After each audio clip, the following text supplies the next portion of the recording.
냉장고에서 그녀가 꺼낸 것은 의외의 이게 것이었는데요. 제가 그동안 두피에서 떼어낸 것들이에요. 두피에 찾아온 극심한 통증과 덩어리째 떨어져 나오는 두피 조직이 그녀를 고통스럽게 했다고 말합니다. 갈고리로 두피를 찍어놓은 것 같아요. 찍어서 생사를 뚫고 들어와서 이렇게 당기는 것 같이 그렇게 아파요.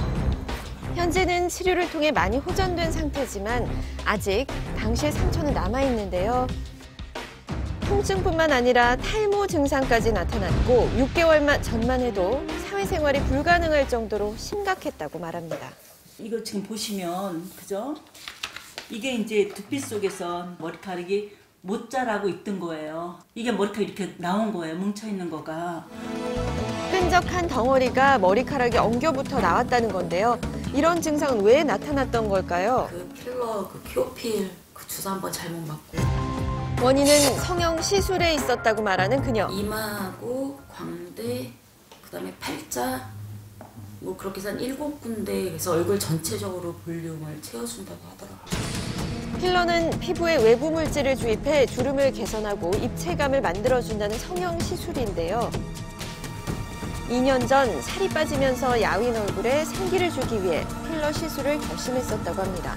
하지만 기대했던 것과는 결과가 달랐다는데요. 저는 맞고 나서 얼굴이 눈밑이 시커매진 거예요. 그리고 이렇게 양쪽 몽골이가 틀리더라고요, 이렇게. 시술 후 일주일 만에 다시 병원을 찾았다는 그녀.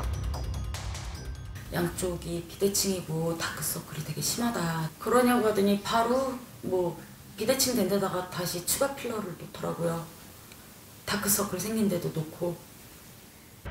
시술 후 붓기와 얼굴 비대칭을 호소했지만 계속해서 필러를 추가 주입했고 나중에는 보톡스 시술까지 받게 됐다고 근데 합니다. 이게 좀 지나니까 이게 양쪽 관자놀이에 이게 꽉 차서 터질 듯이 튀어나오는 거예요, 양쪽으로 이렇게.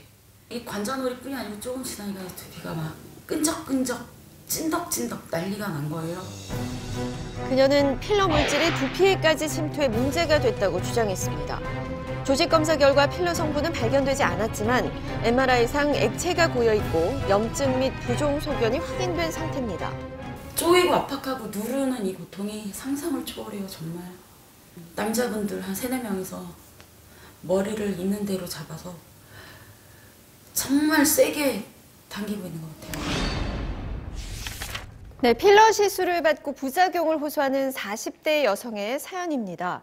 박사님, 요즘 뿌띠 성형이라고 해서 보톡스나 이 필러 시술 받는 분들 많은데 이 사례자의 경우는 어떤 시술을 받고 문제가 된 거죠? 그림을 보시면 그 필러의 원리를 좀 알 수가 있겠습니다. 이 피부에 주사가 들어가게 되면 피부 밑에 이렇게 필러 물질이 들어가게 됩니다. 그렇게 되면 그거에 따라서 위에 주름이 없어지는 팽팽하게 되는 효과가 있는데 다만 이것은 영구적으로 있는 것이 아니라 6개월에서 1년 정도가 지나면 스스로가 흡수가 됩니다. 그러면 다시 원상 복구가 되는 거죠. 그래서 이렇게 흡수가 되고 우리 몸에 크게 부작용이 없는 물질이기 때문에 큰 문제는 없었다는 게 여태까지의 그 통설입니다. 이렇게 설명을 들으면 비교적 안전하게 느껴지는데 사실 보고되고 있는 부작용도 많지 않습니까? 어떤 부작용이 왜 생기는 거죠? 그림을 좀 보시면 혈관이 이렇게 밑에 피부 밑에 존재하는데 주사 놓는 기술의 문제나 이런 것 때문에 이 혈관에 약이 들어가서 이 혈관이 막히게 되면 이 혈관에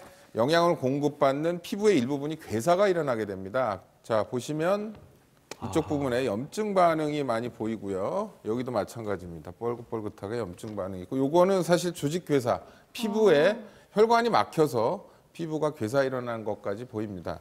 사실은 이러한 피부의 부작용도 부작용의 문제이지만 중요한 부작용 중에 하나는 눈 주변에 잘못 놓게 되면 눈으로 가는 혈관을 막아서 실명에까지 이르는 케이스가 보고되고 있습니다. 네, 사례자는 이 필러 물질로 인해서 두피에 염증이 생기고 또 탈모까지 발생했다고 주장을 하고 있는데 이게 연관이 있나요, 보시기에? 시술 중에 어떤 일이 일어나는지 정확하게 판단할 수 없기 때문에 100% 어떤 관계다라고 말씀드릴 수는 없지만 이 물질 자체가 이물질이기 때문에 염증 반응이라든지 여러 가지 안 좋은 반응을 일으킬 가능성은 충분히 있습니다. 다만 그것을 주사할 때, 필러 시술을 할 때 환자한테 이러한 부작용이나 이런 것들을 얼마큼 설명했는지가 문제고요. 네, 사례자는 2년이라는 시간이 지났지만 아직까지도 고통에서 벗어나지 못하고 있다고 합니다. 더 이야기를 들어보실까요? 한 번의 잘못된 선택으로 인생이 완전히 바뀌었다고 말하는 그녀. 아직까지도 두통에 시달리고 있고 신경 안정제도 복용하고 있다고 합니다.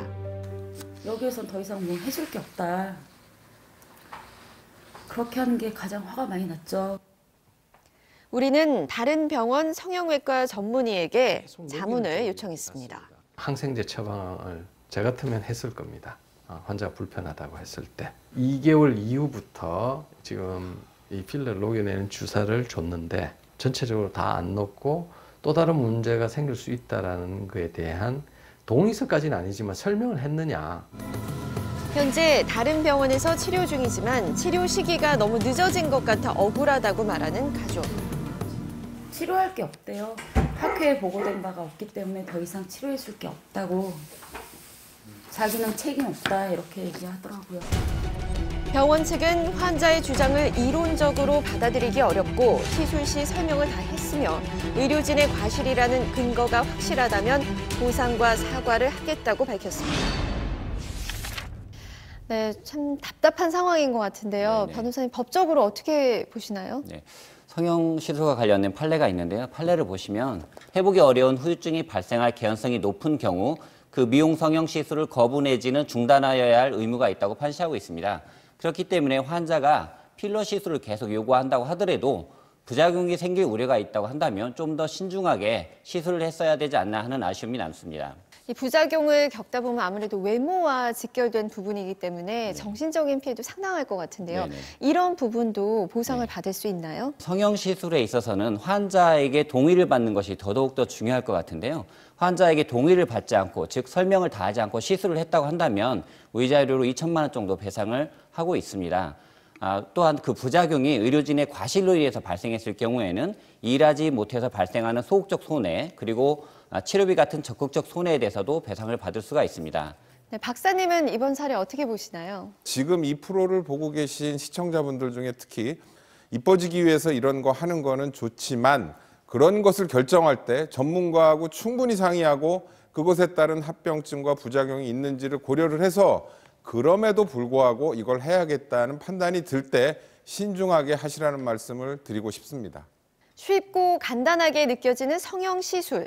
하지만 그 위험성과 부작용까지 쉽게 생각해서는 안 된다는 생각이 듭니다. 여기서 마치죠.